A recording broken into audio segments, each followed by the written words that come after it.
Bismillahirrahmanirrahim. Assalamualaikum warahmatullahi wabarakatuh. Innal hamdalillah nahmaduhu wa nasta'inuhu wa nastahdihi wa nastaghfiruhu wa natubu ilaih. Wa na'udzu billahi min syururi anfusina wa sayyiati a'malina. May yahdihillahu fala mudilla lahu wa may yudlil fala hadiya lahu. Wa ashhadu an la ilaha illallah wahdahu la syarika lahu.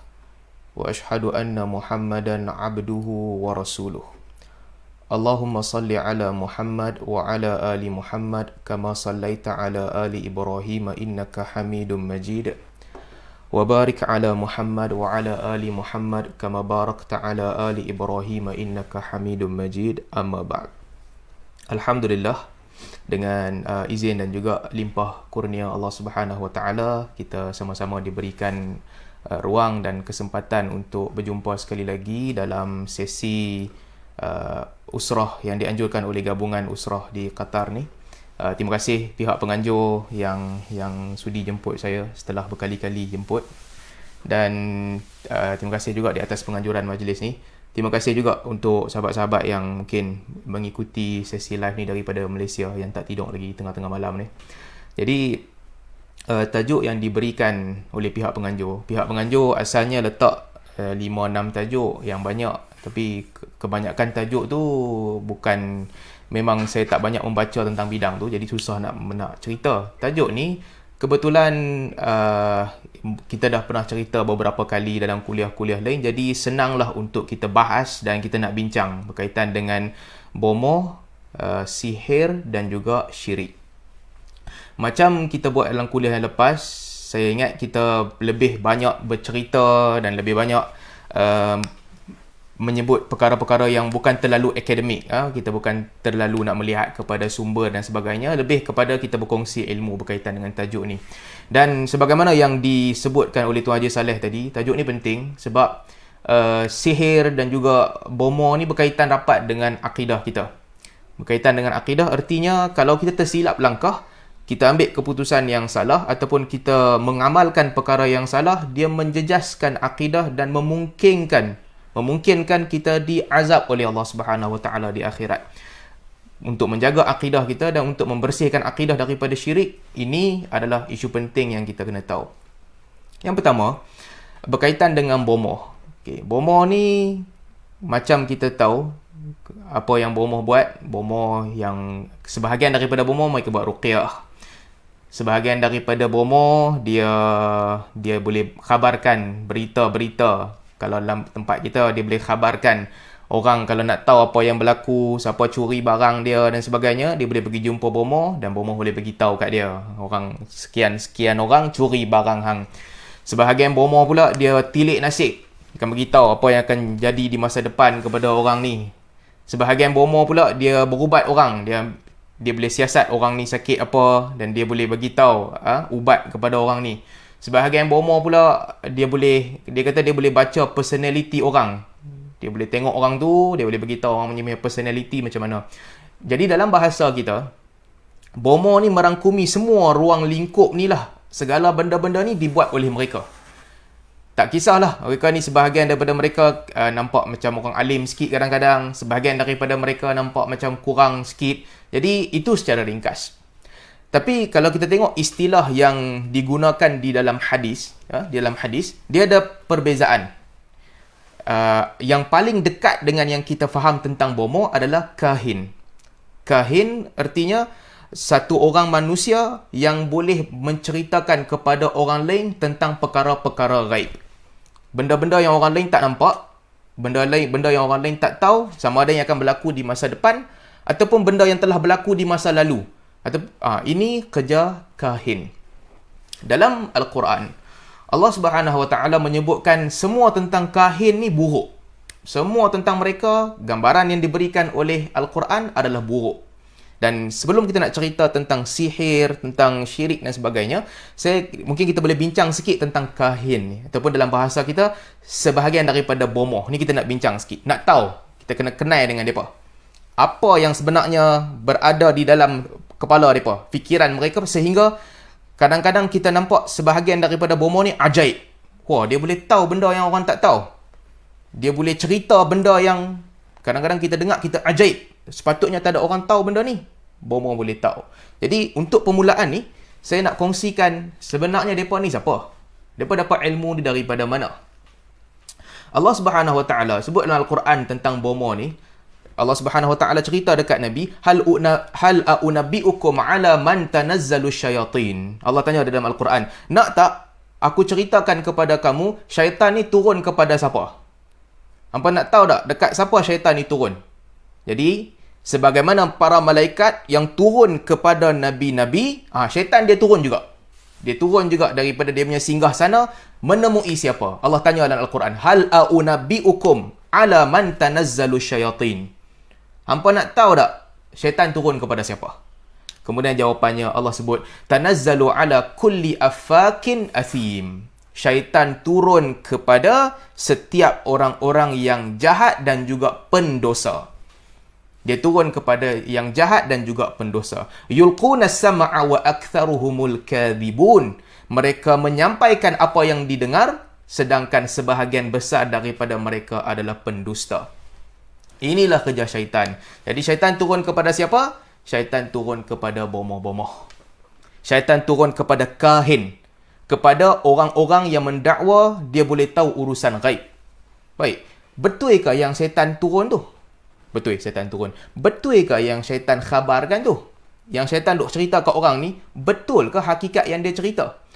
Para sahabat Nabi sallallahu alaihi wasallam, mereka bertanya kepada Nabi sallallahu alaihi wasallam tentang khabar yang disampaikan oleh kahin ataupun bomoh-bomoh. Orang tanya dekat Nabi. Nabi kata, innahum laisu bi syai'in. Depa ni semua tak ada apa pun.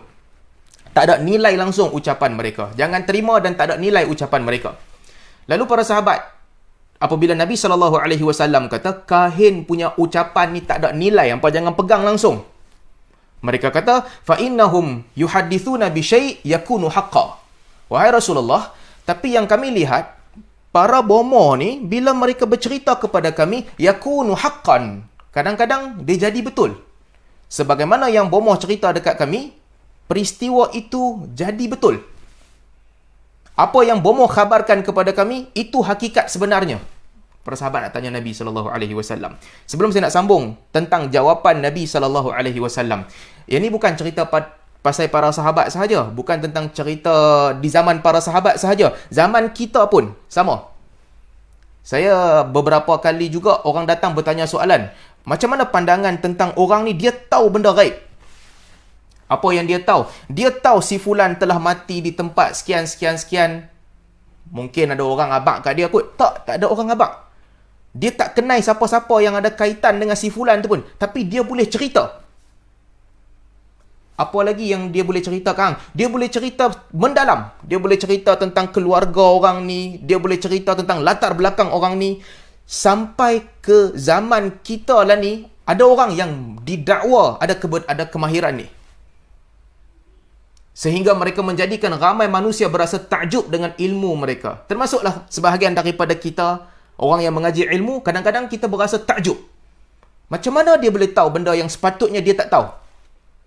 Nabi SAW kata, innahum laisu bi syai'in. Depa ni tak ada nilai, jangan duk pegang perkataan mereka.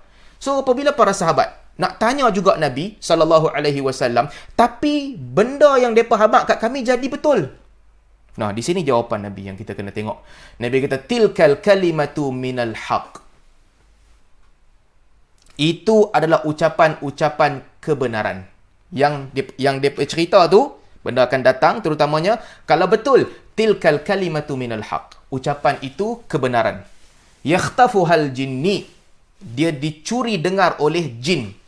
Apabila Allah Subhanahu Wa Taala memutuskan sesuatu di langit, para malaikat, dalam hadis lain disebutkan para malaikat akan menggerakkan mereka punya sayap apabila mereka mendengar perintah Allah Subhanahu Wa Taala. Kemudian apabila perintah itu disampaikan, syaitan ataupun jin mereka curi dengar. Fayuqarqiruha fi udhuni waliyhi. Lalu apa yang jadi? Jin yang atas akan bunyi ayam. Bunyi ayam apa orang panggil bahasa Melayu? Hilang perkataan. Bunyi ayam apa nama dia? berkokok. Dia akan berkokok. Fayuqarqiruha fi udhuni waliyihi. Mereka akan berkokok ataupun buat bunyi bising di telinga wali mereka atau pendamping mereka. So jin peringkat atas bagi tahu kat jin bawah, bagi tahu jin bawah, bagi tahu kat jin bawah, sampailah last sekali ka qarqaratid dajajah, sebagaimana kokokkan ayam. Fayakhlituna fihi akthara min mi'ati kadhibah. Lalu dicampur aduk dengan 100 pembohongan. Inilah hakikat dia. Dia dapat khabar yang dia curi dengar daripada langit, dia campur dengan 100 pembohongan dan dia sampaikan kepada kahin, kepada bomoh. Lalu bomoh ni pun boleh pergi cerita dekat orang, kita punya manusia ni, sebagai manusia, naluri semula jadi kita dilahirkan untuk sekali kita percaya orang tu, kita akan percaya selama-lamanya. Maka yang berlaku adalah, sekali kata-kata bomoh tu betul, walaupun yang lain-lain dia cakap semua salah, ramai di kalangan manusia akan terus mempercayai dia, akan menerima perkataan dia. Itu lumrah manusia. Itu lumrah manusia. Sebab itulah, kalau tuan-tuan boleh, kalau kita boleh kaitkan, kan, kalau tuan-tuan perasan orang yang buat apa kursus-kursus, para motivator yang ajak orang cara nak bagi jadi kaya, mereka punya kelas beratus orang hadir, bahkan beribu orang hadir, boleh duduk. Kalaulah motivator tu arahkan mereka untuk buat upacara, sebelum ni kan tersebar apa, cium duit ke apakah, ratusan orang akan buat. Meskipun kalau kita cek, mungkin dalam ratusan orang tu yang berjaya kerana cakap motivator sebahagian kecil je. Tapi apabila kepercayaan telah masuk ke dalam jiwa, dia sangat sukar untuk ditinggalkan. Ini yang berlaku kepada orang yang percaya dekat bomoh. Nabi kata betul, sebahagian daripada khabar tu betul, tapi dia telah dicampur aduk dengan penipuan yang sangat banyak. Lalu orang yang masuk ke dalam sistem tu, dia percaya, dia duduk dalam kelompok itu, dia takkan keluar dan dia akan terus percaya cakap bomoh tu. Dan Allah Subhanahu Wa Taala sebut dalam suratul Jin, peristiwa tentang bagaimana mereka mencuri dengar. Jin-jin ni curi dengar khabar-khabar di langit dan dia turun ke bawah bagi tahu kepada pendamping mereka di kalangan para bomoh. Allah sebut, bila dalam peristiwa jin bila dengar Al-Quran, masuk Islam, jin mai jumpa Nabi SAW, jin pecah rahsia, bagi tahu kat Nabi apa yang jadi kehidupan mereka. Kata jin, wa inna lamasna sama' fawajadnaha muliat harasan syadidan wa syuhuba. Sesungguhnya kami cuba nak pergi ke langit, lalu kami dapati langit telah dijaga dengan penjagaan yang ketat dan juga mata panah yang menanti mereka. Wa anna kunna naq'udu minha maq'ida lis-sam'. Dan sesungguhnya kami dahulu ada tempat duduk di langit untuk mendengar khabar. Faman yastami'il ana yajid lahu shihabar rasada. Sesiapa yang lani setelah wahyu turun ni, wahyu nak turun, pi duduk kat tempat tu, yang tempat dulu depa duduk lepak curi dengar malaikat khabar sampaikan khabar. Dulu mereka ada tempat untuk duduk curi dengar. Faman yastami'il an, siapa yang pergi dengar sekarang, yajid lahu shihabar rasada. Mereka akan menjumpai di situ terdapat mata panah yang akan memanah mereka dengan api. Jadi dalam suratul Jin, Allah Subhanahu Wa Taala cerita, wa anna kunna naq'udu wa anna lamasna as-sama' fawajadnaha muliat harasan syadidan wa syuhuba. Wa anna kunna naq'udu minha lis-sam' faman yastami'il an yajid lahu shihabar rasada. Dulunya kami pergi ke langit, dia telah dijaga dengan rapi. Dulu kami ada tempat duduk dekat situ. Sekarang siapa pergi nak duduk di situ, maka dia akan dapati akan datang mata panah yang memanah dia. So, inilah hakikat dia. Sebelum kita nak cerita lagi panjang pasal sihir apa semua, inilah hakikat bomoh-bomoh yang duk pi cerita. Orang yang mendakwa, dia tahu perkara gaib, inilah hakikat dia. Kalau tuan-tuan terus percaya, mereka tahu ilmu 100%, artinya kita telah termasuk ke dalam komuniti itu. Dia tak tahu 100%. Macam mana hang yakin sangat yang dia tak tahu 100%? Aku yakin sangat sebab Nabi kata. Sebab Nabi SAW kata, فَيَخْلِطُونَ فِيهِ أَكْثَرَ مِنْ مِئَةِ كَذِبَةٍ. Lalu mereka campur dengan lebih daripada 100 penipuan. Nabi kita kata. Siapa kita percaya ni? Bomoh ke Nabi? Kalau kita tetap dengan kita punya kepercayaan, tak, dia cakap ni betul jadi, kita ada masalah. Bukan sekadar masalah akidah, tapi otak kita telah dicemari dengan kekotoran kepercayaan. Otak kita telah kotor. Kalau otak kita kekal dalam bersih, kita kena percaya cakap Nabi SAW. Yang dia cakap tu adalah satu betul, tapi yang selebihnya semua tu tipu. Kalau ada penipu yang kita tak percaya cakap penipu tu, maka orang yang paling layak untuk kita tak percaya adalah bomoh. Orang yang paling kita tak boleh percaya adalah bomoh. Kalau bomoh sampaikan 100 benda, 99 tipu, satu betul. Maka kalaulah kita sampai ke tahap yang kita percaya cakap bomoh kerana 2-3 benda yang dia cakap tu jadi betul, artinya kita berada di dalam pencemaran kepercayaan yang sangat kronik. Itu yang pertama. Baik, ini cerita tentang benda-benda ghaib. Sana, bismillah.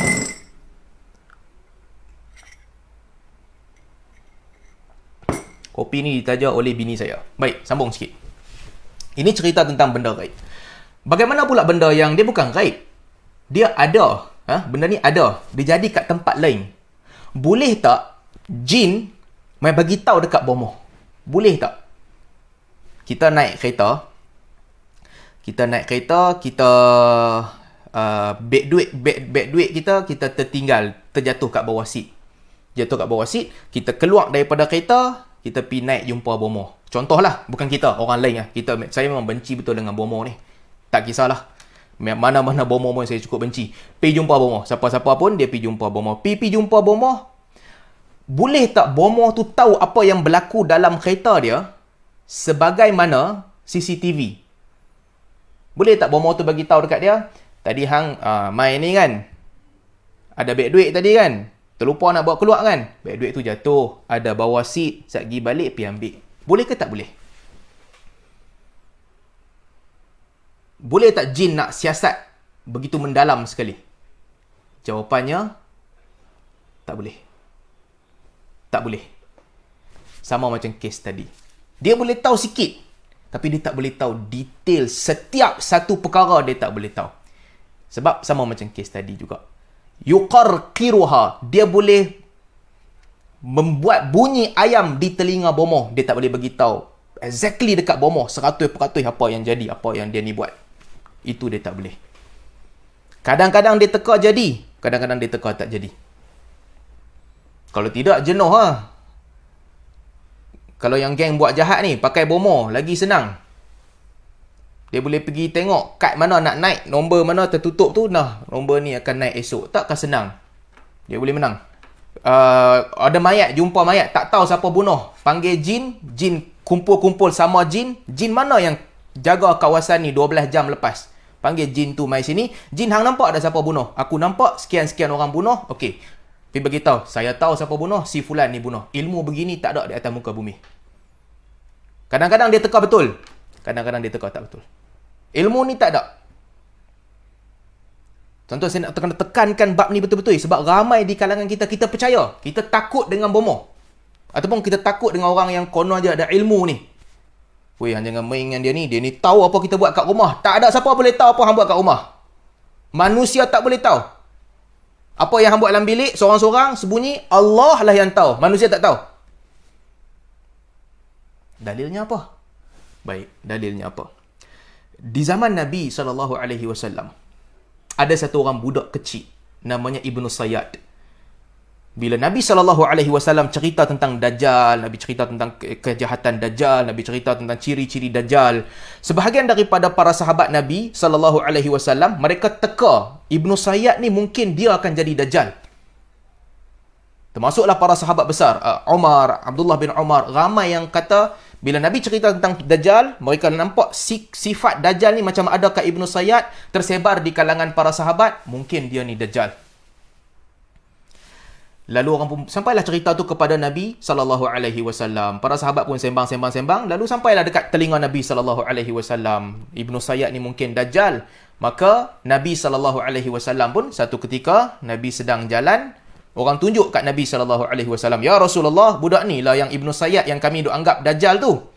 Nabi SAW panggil Ibnu Sayyad, "Hang mai sini, Zat."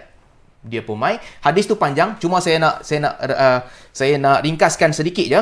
Nabi SAW ada satu ayat, satu kertas lah ataupun kulit ke apa ke di genggaman, Nabi tutup tangan Nabi SAW. Nabi kata kat dia, laqad khabba'tu laka khaba'an. Aku sembunyi satu benda daripada pengetahuan hang. Apa yang ada dalam ni? Ni, dalam tangan aku ni ada apa? Ibnu Sayyad, dia tunggu saat. Kemudian dia kata, duh. Dia kata perkataan duh. Lalu Nabi SAW kata, akhsa falan ta'du qadarak. Falan ta'du wa qadarak. Nabi kata, takat ni sahajalah hang punya pencapaian. Maka para sahabat mengatakan, ini sahajalah. Jin kalau boleh bagi tahu kat hang, ini sahajalah kemampuan hang. Tak boleh lebih daripada ni. Artinya apa? Artinya, jin punya kemampuan nak cerita dekat dia punya pendamping terbatas.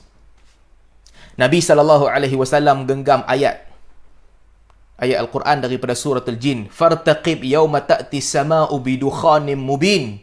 Maka jaga-jagalah kamu pada hari datangnya langit mendatangkan asap yang jelas. Nabi genggam ayat tu. Ibnu Sayyad, ayat ni panjang. Fartaqib yawma ta'ti sama' bidukhanim mubin. Fartaqib yawma ta'ti sama' bidukhanim mubin. Dia dapat 2 huruf je. Dukhan pun dia tak dapat. 2 huruf je. Itulah kemampuan jin. Boleh tak boleh dia tanya, jin mana yang tadi duduk dengan Nabi sebentar tadi, yang sebelum Nabi genggam ayat tu, tolong cek Sat. Tak ada ilmu tu. Maka, kita cerita tentang perkara gaib. Kita juga nak cerita tentang benda yang bukan gaib, berlaku di tempat lain. Tuan-tuan, jangan takut dengan jin, jangan takut dengan ahli sihir, jangan takut dengan bomoh. Mereka tak tahu apa kita buat. Takutlah dengan Allah Subhanahu Wa Taala. Kalaulah kita melakukan kesalahan, bertaubatlah kepada Allah Subhanahu Wa Taala, bukan bomoh. Bomoh teka. Kadang-kadang dia teka betul, kadang-kadang dia teka tak betul. Kalau tuan-tuan terpaksa berada dalam satu situasi, ada bomoh di situ, dia teka sesuatu, jangan risau, jangan bimbang, jangan takut, kata dia tipu. Dia tak boleh buktikan dia betul.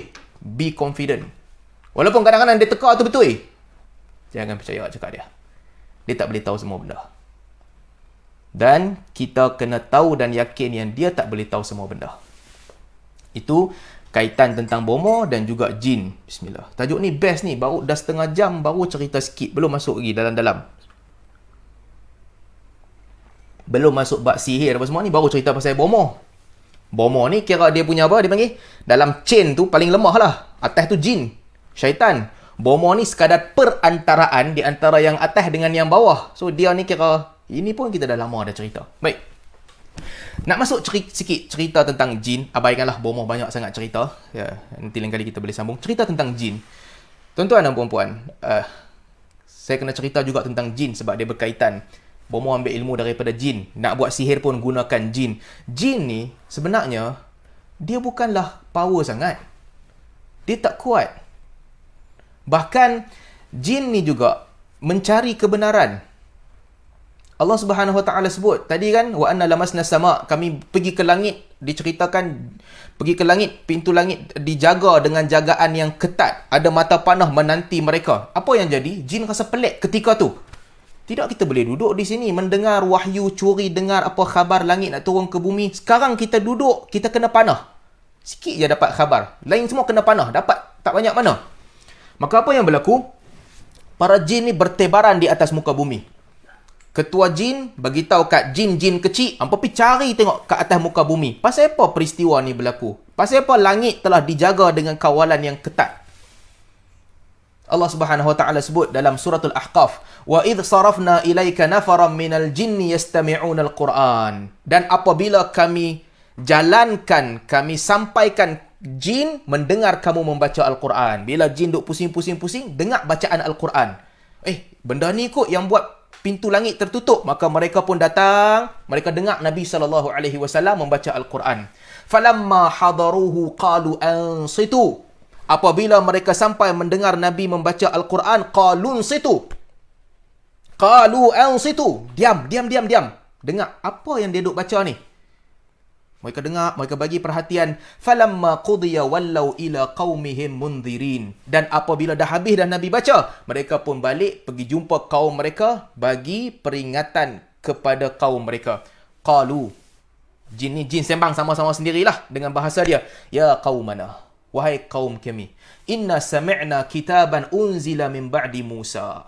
Kami dengar ada satu kitab telah diturunkan selepas Musa. Jin terkejut. Jin terkejut, pusing-pusing atas muka bumi, jumpa Nabi baca Al-Quran. Jin bagi tahu kat kawan dia, ni nak habaq mai kat apa? Ada satu kitab yang sama macam kitab Musa. Musaddiqan lima baina yadayhi, yang membenarkan apa yang ada dalam kitab Musa. Yahdi ilal haqqi wa ila tariqin mustaqim, mengajarkan kepada kebenaran dan kepada jalan yang lurus. Jin kan umur dia panjang. So adalah jin yang hidup daripada zaman Musa dulu kot. Bila mereka dengar Al-Quran, mereka terkejut. Mereka kumpul, mai kawan-kawan semua duduk sini. Ni nak habaq kat hampa, kami dengar ada satu kitab yang turun sama macam kitab Musa. Dalam suratul Jin Allah Subhanahu wa taala sebut, "Qul uhiya ilayya annahu istama'a nafarun minal jinni faqalu inna sami'na Qur'anan 'ajaba." Katakanlah wahai Muhammad, Allah perintahkan Muhammad pi habaq kat depa, uhiya ilayya, bahawa telah dikhabarkan kepadaku, annahu istama'a nafarun minal jin, satu kumpulan jin telah datang mendengar ucapan aku. Lalu mereka berkata, kami telah mendengar Al-Quran yang menakjubkan. Kami telah mendengar Al-Quran yang menakjubkan. Maknanya, yang mai cerita kisah ni dekat Nabi SAW bukan jin. Jibril. Jin dengar, bukan jin mai abang sendiri kat Nabi. Ya Rasulullah, kami dengar apa baca Al-Quran. Bukan. Ialah ada occasion lain yang Nabi jumpa jin. Tapi ini bukan. Jin dengar. Jin balik, pergi bincang sama sendiri. Allah turunkan Jibril, mai cerita dekat Nabi SAW. Qul, wahai Muhammad, tolong pergi bagi tahu dekat umat hang. Bagi tahu kat mereka. Uhiya ilayya, telah dikhabarkan kepadaku. Annahu istama'a nafarun minal jin. Satu kumpulan jin telah mendengar. Lalu mereka kata, kami mendengar Al-Quran yang menakjubkan. Ayat ni tuan-tuan, sirah begini, bunyi begini, tak banyak sangatlah dalam Al-Quran. Ada beberapa tempat. Tapi nak habaq betul-betul, nak bagi kita faham, bukan jin yang mai habaq kat Nabi. Peristiwa tu, jin curi dengar Al-Quran daripada Nabi, jin balik pi bagi khabar kepada kaum dia. Yang ni semua Allah Subhanahu Wa Taala rakamkan. Allah Subhanahu Wa Taala turunkan Jibril untuk mai bagi tahu dekat Nabi SAW. Jadi jin pun sama macam kita, mencari kebenaran. Dia bukanlah berkuasa. Baik. Seterusnya, jin yang dia buat sihir apa semua ni kan, apa kehebatan dia? Apa yang dia boleh buat kat kita? Di main live ni baru saya boleh faham apa tu sihir, apa semua. Daripada mana main. Ni ada iklan pula sana.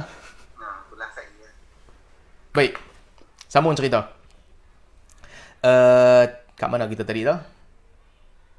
Baik, sambung cerita tentang apa yang jin boleh buat. Ni apa jin boleh buat? Apa yang jin boleh buat? Allah Subhanahu Wa Taala cerita juga di dalam Al-Quran, ya bani Adam, wahai anak Adam, la yaftinannakumus syaitan kama akhraja abawaikum minal jannah. Janganlah kamu ditipu oleh syaitan sebagaimana dia telah mengeluarkan dua ibu bapa kamu daripada syurga dulu. Allah pesan dekat kita. Janganlah kamu ditipu oleh syaitan sebagaimana dia telah mengeluarkan bapa kamu terdahulu daripada syurga. Macam mana dia keluarkan? Allah Subhanahu Wa Taala cerita, yanzi'u anhuma libasahuma liyuriyahuma sawatihima. Dia telah menanggalkan daripada mereka pakaian mereka sehingga terlihat aurat mereka, sehingga terlihat badan mereka terlihat. Macam mana dia boleh buat begitu? Jin bukan pergi cerita kat Nabi Adam buka baju. Tak, jin tak buat macam tu. Tapi Allah Subhanahu Wa Taala kata yanzi'u anhuma libasahuma. Dia telah menanggalkan baju mereka. Dia buat macam mana? Dia trik. Makanlah buah ni. Bila makan buah ni dapat apa? Khalidin, kekal selama-lamanya, tak mati. Betul ke? Betul, tak mati.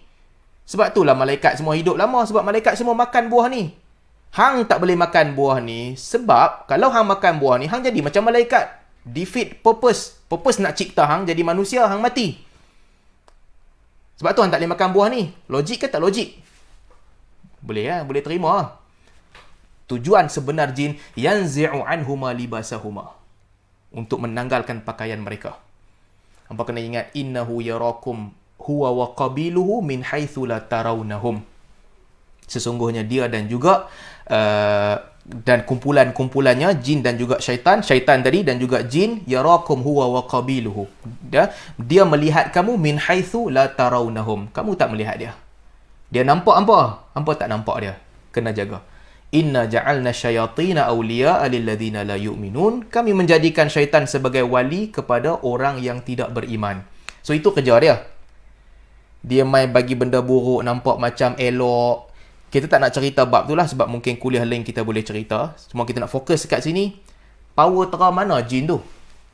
Apa yang jin tahu? Bayangkan tuan-tuan. Allah Subhanahu Wa Taala jadikan jin, Nabi Sulaiman alaihi salam adalah seorang nabi yang dia berkuasa untuk kawal jin. Allah Taala turunkan kekuasaan tu kepada Nabi Sulaiman. Dia boleh kontrol jin. Hang buat kerja ni, hang boleh pergi selam di bawah berdasar lautan, ambil mutiara ke apa, hang pergi naik atas terbang. Dia boleh perintahkan jin. Nabi Allah Sulaiman alaihi salam. Jin cukup takut dekat dia. Takut semua jin. Apa sahaja yang dia suruh, jin kerja. Apabila Nabi Sulaiman duduk, berhari-hari dia duduk, jin buat kerja. Buat kerja yang kena selam, pi selam, yang kena naik atas, yang kena kerja-kerja, yang kena gerakkan, semua jin bekerja takut kepada Nabi Allah Sulaiman alaihi salam. Falamma qadayna alaihi al-maut. Apabila kami mentakdirkan Sulaiman mati. Ma dallahum ala mautihi illa dabatul ardi ta'kulu min sa'atah. Tak adalah yang membuatkan jin tahu kematian Nabi Sulaiman, kewafatan Nabi Sulaiman, melainkan ulat-ulat yang makan dia punya tongkat. Ulat-ulat makan tongkat dia sehingga dia jatuh, patah tongkat dia, singgah sana dia patah. Lama lah kira. Berapa lama nak bagi patah? Sehingga patah Nabi Sulaiman jatuh. Falamma kharra, apabila Nabi Sulaiman jatuh, tabayyanatil jin an ka'an law kanu ya'lamuna al-ghaiba ma labithu fil azabil muhin. Barulah jin tahu apabila jatuhnya Nabi Sulaiman, law kanu ya'lamuna al-ghaib, kalaulah kita ni tahu perkara ghaib, nescaya kita takkan duduk di dalam azab yang menghinakan. Kita tak buat kerja lama. Rupanya shift dah habis dah. Dah habis dah, berhenti dah kerja. Tapi tak tahu punya pasal. So, mereka tak tahu benda gaib. Mereka tak tahu. Ulat tu dah makan tongkat Nabi Sulaiman. Jatuh Nabi Sulaiman. Baru mereka tahu, lah rupanya Nabi Sulaiman dah wafat. Kalau kita tahu awal, berhentilah kerja. Tak payah nak kerja teruk-teruk. Itulah kemampuan jin. Satu lagi cerita. Yang ni best. Bismillah. Tuan-tuan rajin tengok cerita orang putih kan? Cerita Melayu pun sama juga. Pasal apa orang kena rasuk jin ni? Dia kena rasuk jin. Dia akan sebut nama dia dengan bangga. Cerita-cerita hantu orang putih. Cerita hantu Melayu pun sama. Hantu Hindu pun sama. Hantu Cina tak? Hantu Cina dia baik. Dia sopan sikit. Hantu Melayu, hantu orang putih, hantu Arab, hantu Turki, hantu mana-mana pun sama. Kalau orang nak main buang hantu tu, yang kena rasuk badan orang, dia akan apa nama? Kira dia akan sebut nama dia dengan bangga. Aku jin sekian-sekian. Kau mai daripada tempat sekian-sekian. Siapa tahu jawapan? Ni rahsia ni. Siapa tahu jawapan? Pasal apa jin dia akan kira power nama dia. Orang yang nak berubat tu kena paksa jin. Hang bagi tahu nama hang siapa. Jin akan tak mau abang. Seksa, pukul, apa cara, segala macam. Last sekali sampai jin tu tak tahan, dia pun, akulah deng jajeng. Dia abang nama dia. Sebab apa?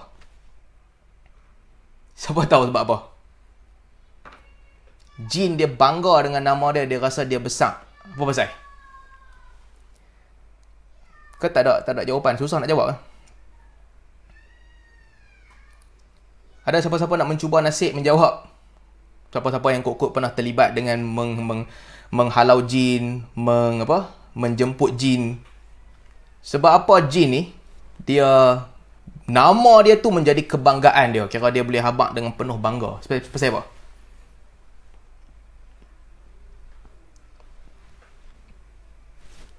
Tak ada jawapan. Kok Haji Sebab dia istikbar, sebab dia takabur. Ya, dia takabur tu satu lah. Dia takabur satu bab. Tapi nak cerita tentang pasal apa dia jadi macam ni? Allah Subhanahu Wa Taala cerita di dalam Al-Quran. Sebab apa yang jin ni jadi jahat sangat? Dia rasa dia hebat. Pasal apa dia rasa dia hebat? Sedangkan asalnya dia ni tak ada apa. Nabi Sulaiman mati pun dia tak tahu. Dia tak boleh sentuh kita. Dia tak boleh tunjuk kat kita pun diri dia. Kamu tak nampak dia nampak kamu. Pasal apa yang dia rasa bongkak sangat? Allah Subhanahu Wa Taala cerita, wa annahu kana rijalun minal jinni ya'udzuuna birijalin minal jinni fazaduhum rahaqa. Sambung cerita tadi. Allah utuskan Jibril untuk bagi tahu dekat Nabi sallallahu alaihi wasallam yang jin berkata. Apa jin kata? Sesungguhnya ada sebahagian daripada manusia pergi minta perlindungan dengan sebahagian daripada jin. Lalu mereka pun menjadi rasa bongkak, rasa besar, rasa diri dia power. Pasal apa dia rasa power? Manusia ajak dia macam tu. Apabila manusia pergi ke lembah-lembah, langit, jin tak berkuasa. Di lembah-lembah, tempat yang rendah, nak masuk ke lembah, apa manusia akan buat? Minta izin dekat jin. Wahai Datuk apakah? Ni anak cucu ni nak tumpang lalu, tolong pergi bagi tahu Sat dekat geng-geng Datuk, jangan kacau. Kita buat perangai macam tu. Apabila kita buat begitu, jin ni pun dia rasa, wah, ada orang minta tolong kat aku. Fazaduhum rahaqa. Allah cerita dalam Quran. Maka jin tu pun jadi power. Dia akan bagi tahu anak cucu dia. Ni, dia ni dah minta kat aku tolong. Dia dah bagi kat aku penghormatan. Apa, jangan kacau dia. Kita yang ajak jin buat perangai begitu. Ya'udzuuna birijalin minal jin. Tak mau minta perlindungan dengan Allah, pergi minta perlindungan dengan jin. Maka bertambah sombonglah jin-jin itu. Dia rasa dia besar. Wa annahum dhannu kama dhanantum allan yab'atsallahu ahada. Jin-jin ni pun macam kamu juga. Mereka sangka bahawa Allah Subhanahu Wa Taala tidak mengutuskan sesuatu pun. Dia rasa dia berkuasa, dia yang paling power. Jadi itulah yang berlaku kepada jin. Dia berasa dia power, dia berasa dia bongkak, dia sangat hebat disebabkan manusia mengajarkan dia begitu. Tapi satu lagi saya nak pesan, balik kepada pesanan tadi. Apabila manusia masuk ke dalam sistem kefahaman itu, dia meletakkan kekuasaan kepada jin, dia meletakkan kepercayaan kepada ahli sihir dan juga bomoh, dia tak boleh keluar. Kepercayaan itu akan sentiasa berlegar di dalam jiwa dan juga otak dia. Tapi apabila dia memegang agama Allah, memegang agama Tauhid, maka dia akan membenci jin dan juga syaitan dan pendamping-pendamping mereka. Beza antara orang yang bila dia dengar bomoh cakap sesuatu, dia rasa, oh betul juga nah. Berbanding dengan orang, dia dengar bomoh cakap sesuatu, dia terus simpan dalam kepala dia, hang penipu, cakap hang, aku tak percaya. Beza.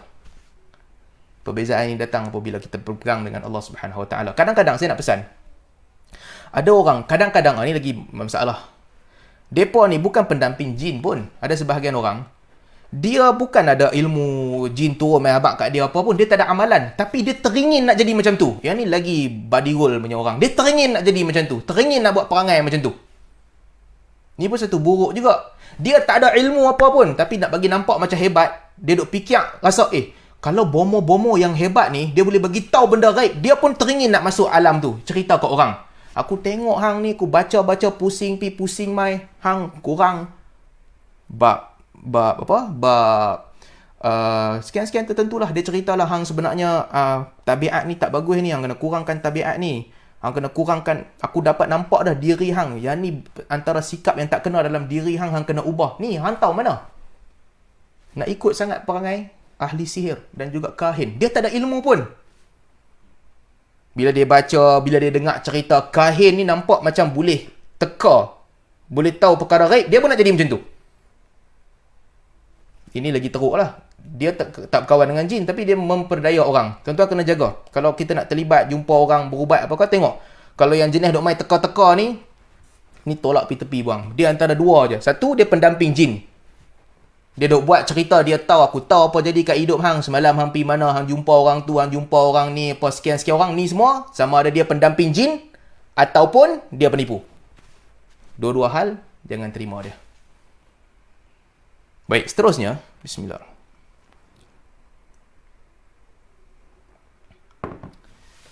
Pihak penganjur, saya rasa kita kena cut buat 2 siri lah. Sebab cerita ni panjang dan best.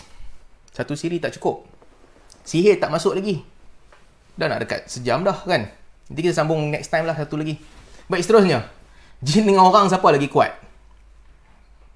Siapa lagi power antara jin dengan orang? Siapa yang lebih, apa orang kata, ada kekuatan yang boleh mengalahkan yang lain?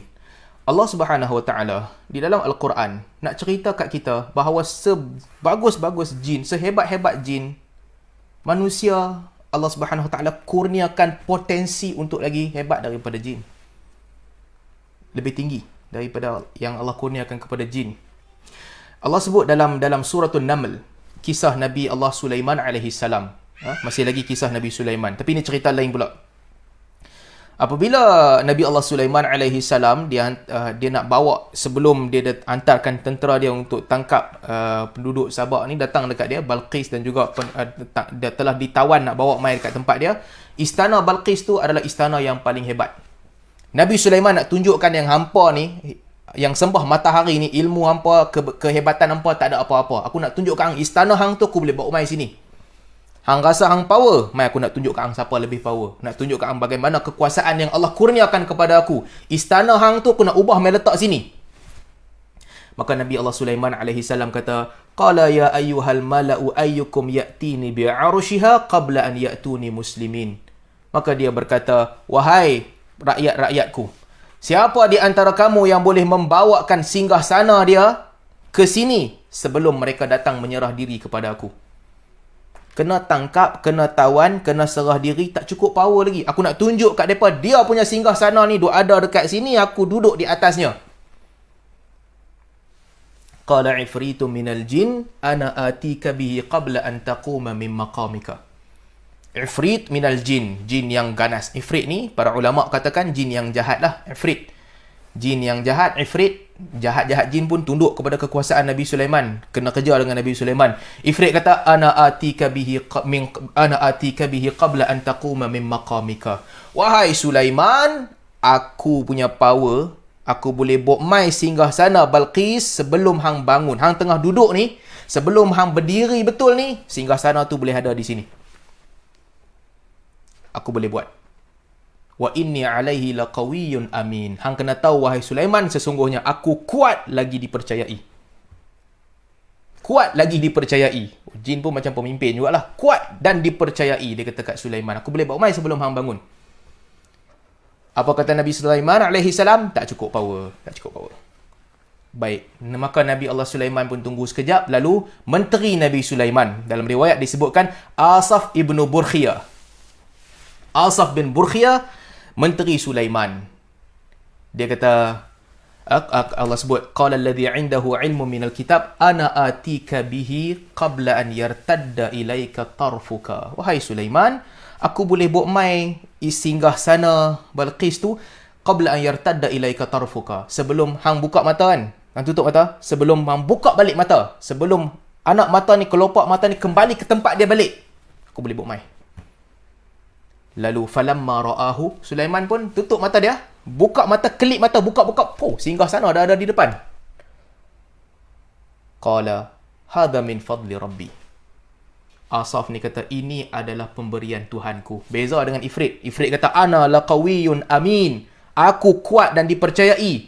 Asaf kata, hadha min fadli rabbi. Ini adalah pemberian Tuhanku. Liyabluwani, untuk menilai aku. Aashkuru am akfuru, sama ada aku bersyukur ataupun aku kufur. Sama ada aku syukur ataupun aku kufur. Macam mana Asaf boleh bawa mai singgah sana tu? Ini soalan. Macam mana dia boleh bawa mai singgah sana qabla an yartadda ilaika tarfuka, sebelum hang buka mata Sulaiman, singgah sana tu sampai. Sulaiman pun tutup mata, buka mata, betul-betul singgah sana ada di depan dia. Macam mana Asaf bawa mai singgah sana tu? Apa yang dia pakai? Bukan saya boleh cerita kat tuan-tuan pun, saja nak buat bagi suspense je. Saya pun tak tahu apa dia pakai. Tapi apa yang dia pakai, para ulama, para sahabat, bila mereka menceritakan riwayat ini, mereka menceritakan bahawa Allah Subhanahu Wa Taala mengurniakan ilmu tentang Ismullah Al-Azim. Satu nama Allah yang azim, yang besar, yang mana nama itu apabila Asaf sebut nama itu, maka dia minta apa sahaja dengan memanggil Allah Subhanahu Wa Taala dengan nama yang besar itu, azim, Allah kurniakan permintaan dia. Ini ilmu yang Allah kurniakan kepada dia. Indahu ilmun minal kitab. Allah berikan dia ilmu daripada kitab. Allah berikan satu ilmu kepada dia yang dia tahu satu nama Allah yang azim, yang besar. Tidaklah dia meminta dan memanggil Allah Subhanahu Wa Taala dengan nama itu, melainkan Allah kurniakan pemberian dia. Itu dia rahsianya. Allah kurniakan ilmu kepada siapa yang Allah kehendaki. Nama Allah yang besar ini apabila kita tak tahu, siapa pun tak tahu, Nabi Sulaiman pun tak tahu, maka dia dikurniakan ilmu tu. Dia seru Allah Subhanahu Wa Taala dengan nama itu, Allah kurniakan permintaannya. Sebab itulah dalam doa Nabi SAW sebut dalam hadis yang diriwayatkan oleh Al-Imam Ahmad rahimahullah. Nabi kata, sesiapa di antara kamu yang ditimpa dengan kerungsingan dan kesedihan, lalu dia berkata, Allahumma inni abduka wa banu abdika wa banu amatika nasiyati biyadika madin fiyya hukmuka adlun fiyya qada'uka. Ya Allah, aku adalah hamba-Mu, anak kepada hamba lelakimu, anak kepada hamba perempuanmu, umbun-umbunku berada di tangan-Mu, telah tertap ke atasku hukuman-Mu dan telah adil ke atasku keputusan-Mu. Kemudian apa dalam doa tu Nabi ajak? As'aluka bikulli ismin huwa laka. Ya Allah, aku meminta kepadamu dengan semua nama-namamu. Semua nama-namamu. Samaita bihi nafsak. Nama yang engkaulah ya Allah namakan zatmu dengan nama itu. Au anzaltahu fi kitabika, ataupun nama yang telah engkau turunkan di dalam kitabmu. Au 'allamtahu ahadam min khalqika, ataupun nama yang telah engkau ajarkan salah seorang daripada makhluk-makhlukmu. Au ista'tharta bihi fi 'ilmil ghaibi 'indaka, ataupun nama yang engkau sembunyikan di ilmu ghaib di sisimu. Maksudnya, nama-nama Allah Subhanahu Wa Taala ni bukan semua orang tahu. Ada nama yang Allah namakan zat Allah Subhanahu Wa Taala, ada yang Allah turunkan dalam kitab. Ada yang Allah ajarkan kepada makhluk. Ada yang Allah ajarkan kepada Nabi untuk disampaikan kepada manusia. Ada yang Allah simpan nama tu kepada sebahagian makhluk sahaja. Sebagaimana Allah bagi nama ni kepada Menteri Sulaiman. Ada nama ista'tharta bihi fi ilmi ghaibi indaka, yang Allah simpan dalam ilmu ghaib, tak ada siapa tahu. Ada nama-nama Allah yang kita tak tahu dan siapa makhluk pun tak tahu. Nabi SAW ajak siapa yang rasa rungsing, siapa yang rasa tak tenteram, siapa yang rasa jiwa dia rasa kacau, doalah, ya Allah, aku adalah hamba-Mu, anak kepada hamba lelakimu, anak kepada hamba perempuanmu. Umbun-umbunku berada di tangan-Mu, telah tetaplah hukuman-Mu ke atasku, adillah keputusan-Mu ke atas diriku. Aku memanggil-Mu dan meminta kepada-Mu ya Allah dengan nama-nama-Mu semuanya. Nama yang Engkau turunkan di dalam kitab, nama yang Engkau ajarkan salah satu di antara makhluk-Mu, nama yang Engkau simpan dalam ilmu ghaib di sisimu. Seru Allah Subhanahu Wa Taala. Nak apa? Antaja'al al-Qur'ana rabi'a qalbi, supaya engkau menjadikan Al-Quran menyirami jiwaku, wa nur sadri, dan juga menjadi cahaya di dadaku, wa jala'a huzni, dan juga yang menghilangkan kesedihanku, wa dhahaba hammi, dan juga yang menghapuskan kerungsinganmu, yang menghapuskan kerungsinganku. Nabi SAW kata, siapa yang baca doa ni, kerungsingan dia akan hilang. Tuan-tuan, saya cuba dan betul-betul jadi. Tuan-tuan kalau rasa serungsing, ada benda yang ganggu jiwa kita, ada benda yang rasa macam tak tenteram, kita duk fikir banyak, ni dia jawapan dia.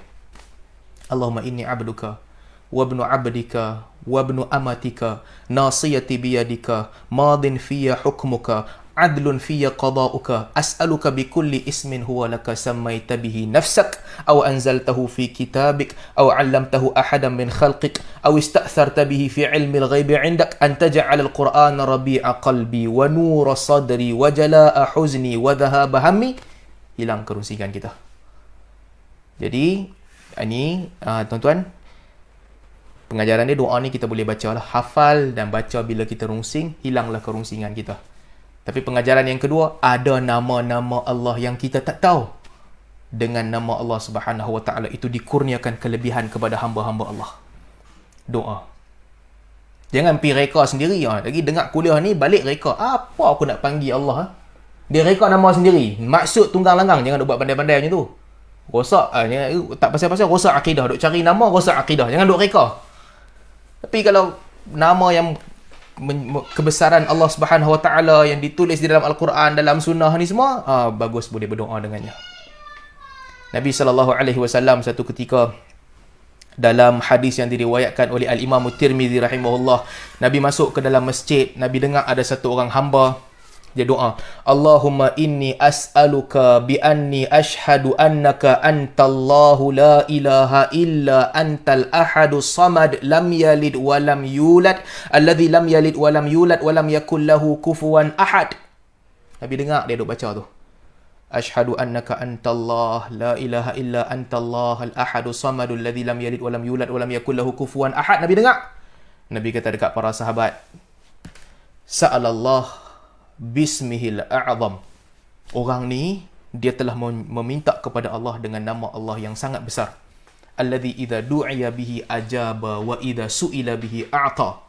Dengan nama ini, apabila dia minta kepada Allah, Allah penuhi permintaannya. Apabila dia memohon, Allah kurniakan apa yang dia pohon. Jadi,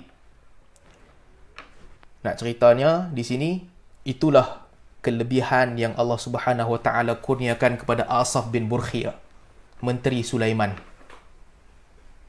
Yang mana dia boleh buat satu yang lebih hebat daripada Ifrit dengan nama Allah Subhanahu Wa Taala.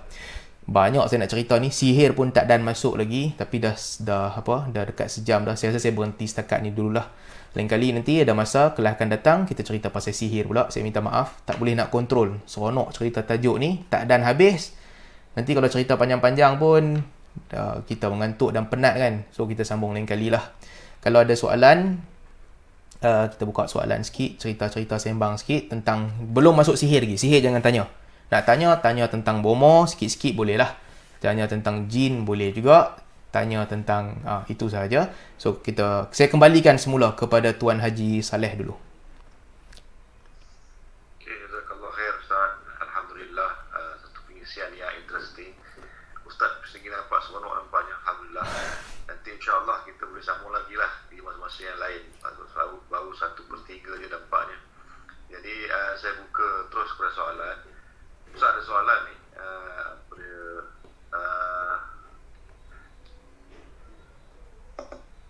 Ustaz, syaitan dan jin ini merasa kematian tak?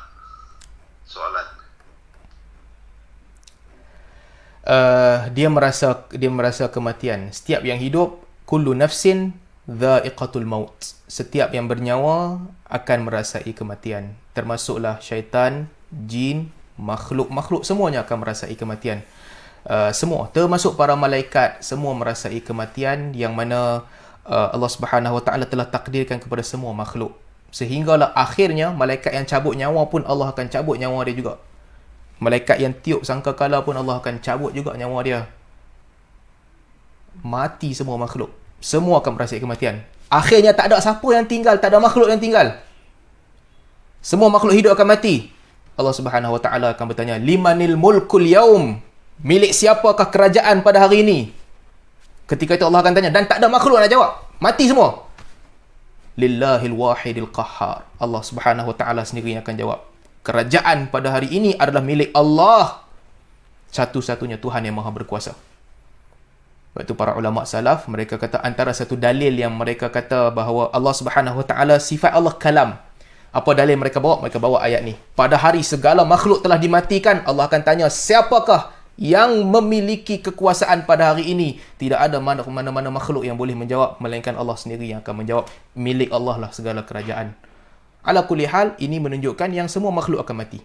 Tapi kalau soalan tu merujuk kepada apakah mereka merasai sakit kematian, ataupun dia ada jangka hayat tertentu, mereka ada jangka hayat tertentu, mereka akan merasai detik kematian. Jin, syaitan, panjang umur dia lebih daripada manusia.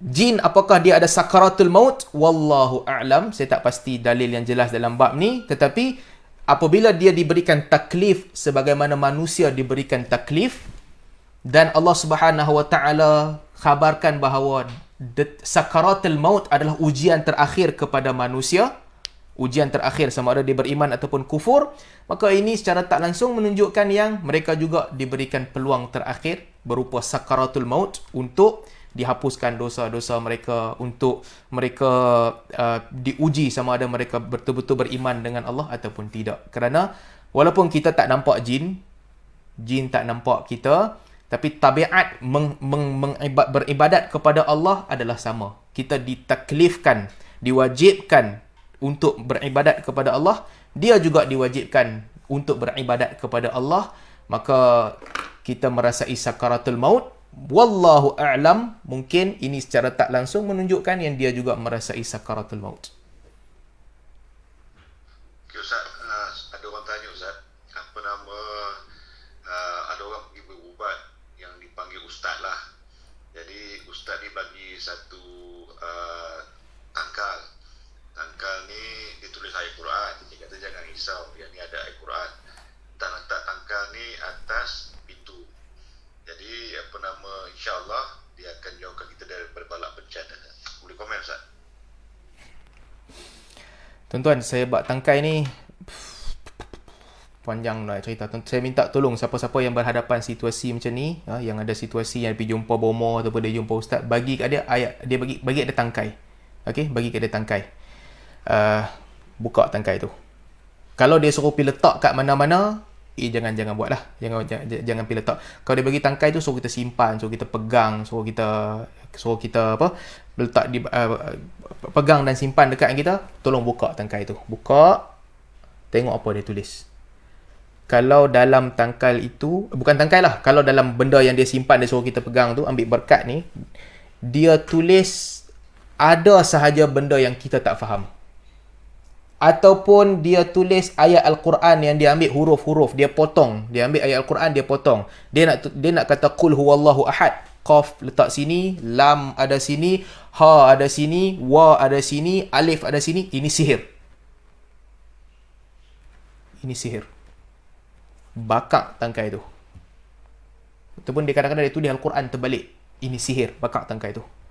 Ataupun dia pergi tulis nama siapa-siapa, minta dengan siapa-siapa, buang tangkai tu. Ataupun bahasa yang kita tak faham, dia tulis, buang, bakak, buang tangkai tu. Dia tulis ada zikir sikit, tapi dia bercampur perkataan yang kita tak boleh faham, buang tangkai tu. Itu sihir. Wallahu a'lam, sebahagian daripada masyayikh menceritakan bahawa antara tanda-tanda sihir juga, mereka ban dengan mak. Ini tanda-tanda mengamalkan sihir, dia panggil orang tu, dia bankan dengan mak. Nama hang apa? Ahmad. Dia Ahmad bin Abu. Contoh, Ahmad bin Abu. Biasanya yang sihir ni, dia tak bubuh bin Abu. Mak hang nama apa? Ahmad bin Annabel. Mak dia nama Annabel. Contoh, dia bubuh Ahmad bin Annabel. Dia buang nama bapak, dia buang nama mak. Ini tanda-tanda sihir. Biasanya lah, diceritakan oleh para masyayikh. So, benda-benda begitu, buang. Tapi kalau kita tengok, buka-buka, tengok ayat Al-Quran. Ayat Al-Quran tak boleh masuk toilet satu. Ataupun tengok zikir. A'udhu bikalimatillahi tammati min syarri ma khalaq. Tanya orang pandai Arab. Apa ni? Aku berlindung dengan kalimah Allah yang sempurna daripada kejahatan makhluk-makhluknya. Ada benda lain? Tak ada. Itu sahaja. Baik, di sini para ulama khilaf. Di sini ada khilaf. Dr. Yusuf Al-Qaradawi menyebutkan bahawa ini juga ditinggalkan sebab takut membawa dan membuka pintu syirik. Itulah yang lebih baik, elakkan, tinggalkan.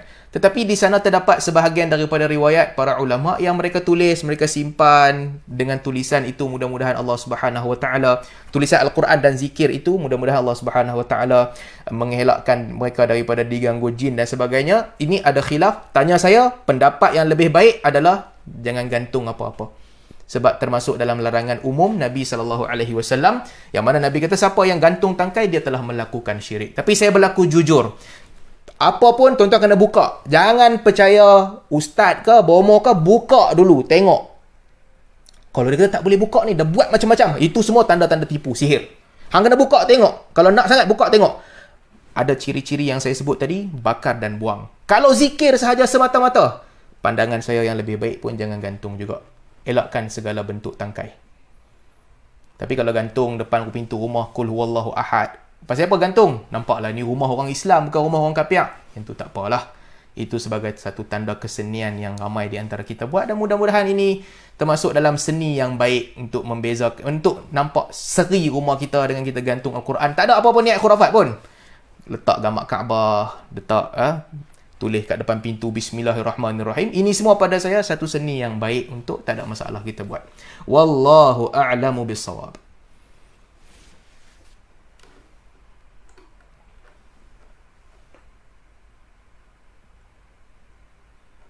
Ada lagi soalan ke? Dah tak ada dah ke? Haji Saleh dah pergi tidur lah. Okey Ustaz, ada lagi Ustaz. Soalan makin banyak sebenarnya. Jadi Ustaz lah tahap mana Ustaz nak. Okey. Bismillah. Ada soalan yang berikutnya, kalau Ustaz boleh jawab, adakah bomoh sama juga macam orang yang duk berubat kalau kena rasuk? Okey, ini soalan terakhir lah. Soalan-soalan lain sila bawa ke siri akan datang. Okey, ini soalan last sekali. Nanti kalau Haji Kai rajin, tolong tengok jugalah soalan kat Facebook kalau ada yang baik untuk kita bincang. Tapi saya berhenti takat ni lah sebab saya janji dengan kawan nak pergi keluar minum lepas ni. Jadi kita kena berhenti takat ni. Ini last. Baik. Apakah orang yang berubat sama dengan bomoh? Tak semestinya. Ruqyah syar'iyah ada dalam agama. Ruqyah syar'iyah ni ruqyah dengan minta perlindungan dengan Allah Subhanahu Wa Taala, doa mohon kepada Allah Subhanahu Wa Taala, ini dituntut dalam agama. Dia dituntut sebagai salah satu seni yang dikuasai oleh sebahagian manusia. Kadang-kadang mereka bukan Islam pun. Zaman Abu Bakar Siddiq radhiyallahu anhu, ada satu orang Yahudi yang dia pandai ruqyah. Orang bertanya kepada Abu Bakar, boleh tak kami nak pergi ruqyah dekat Yahudi ni? Abu Bakar radhiyallahu anhu kata, mai sini, hang baca. Apa yang hang baca masa ruqyah? Abu Bakar dengar. Bacaan dia tidak mengandungi unsur syirik. Doa minta kepada Allah, okey, bolehlah pi minta dia doa, minta doa kepada Allah. Pada masuk unsur syirik, jangan terima dia. Tapi itu ahli kitab yang di zaman Abu Bakar, yang mana sekarang mungkin kalau nak qiyas tak berapa nak kenalah, sebab sekarang kalau Kristian semua dia berubat, dia akan panggil Allah dengan dia akan panggil ketiga-tiga yang dia percaya Tuhan kan, Father, Son dengan Holy Spirit ni dah masuk, itu unsur syirik yang tak boleh terima. Agama yang bukan turun daripada langit memang lagi tak boleh terima lah. Dia tak panggil Allah dengan nama Allah pun, nama-nama lain tak boleh terima. Cuma orang yang membacakan Al-Quran, membacakan zikir-zikir yang diajarkan oleh Nabi SAW, ataupun berdoa memohon sepenuhnya kepada Allah Subhanahu Wa Taala tanpa minta langsung kepada makhluk lain, ini bukan bomoh. Ini orang yang raqi, orang yang membuatkan ruqyah syar'iyah sebagaimana yang dianjurkan. Saya duk prepare nak cakap juga bab ni di hujung sihir. Bab sihir ni nanti kat hujung saya nak cerita tentang mengubatkan dan menghilangkan sihir. Tapi kalau saya cerita hari ni nanti jadi panjang, dan memang saya plan nak cerita nanti lain kali bila masuk bab, sampai ke bab tu nanti kita ceritalah dekat situ. Cuma ringkasnya saya nak cerita bukan semua, bukan bomoh. Orang yang ruqyah syar'iyah ini diterima, mereka adalah orang-orang yang memberi banyak manfaat kepada manusia. Kadang-kadang dia ada ubat juga, dia buat ubat, dia guna daun sidr. Sidr ni kat sini banyak kan, pokok sidr. Apa nama bahasa Melayu? Daun sidr ni daun apa? Daun bidara. Daun bidara. Sebahagian para ulama mereka guna daun bidara di sinilah, ataupun di budaya daripada zaman Nabi SAW lagi. Para ulama Islam mereka guna, ulama Arab mereka guna daun bidara. Ulama Melayu mungkin dia guna daun sirih ke apa ke, dia guna ubat yang daun-daun yang dia buat ubat untuk sebagai ubatan menghilangkan sihir. Ini semua pada saya okey. Belum tentu dia bomoh lagi. Tapi kalau dia mai duk seru makhluk-makhluk gaib, duk pergi tawassul dengan mana-mana tok syekh, ataupun dia duk ajak gantung tangkal, ini semua kena jauhi. Ini adalah bomoh. Dan juga kalau dia cerita perkara gaib, lagilah bermasalah. Dia sangat mudah untuk membuka pintu kesyirikan. Wallahu ta'ala a'lam. Saya minta maaf kalau ada banyak soalan tentang bab ni, sebab bab ni memang best. Saya cerita pun best, tapi nantilah lain kali kita sambung insya-Allah pada kelas akan datang. Okey je Saleh? Tak ada soalan dah kot lah. Kita berhenti takat ni dululah.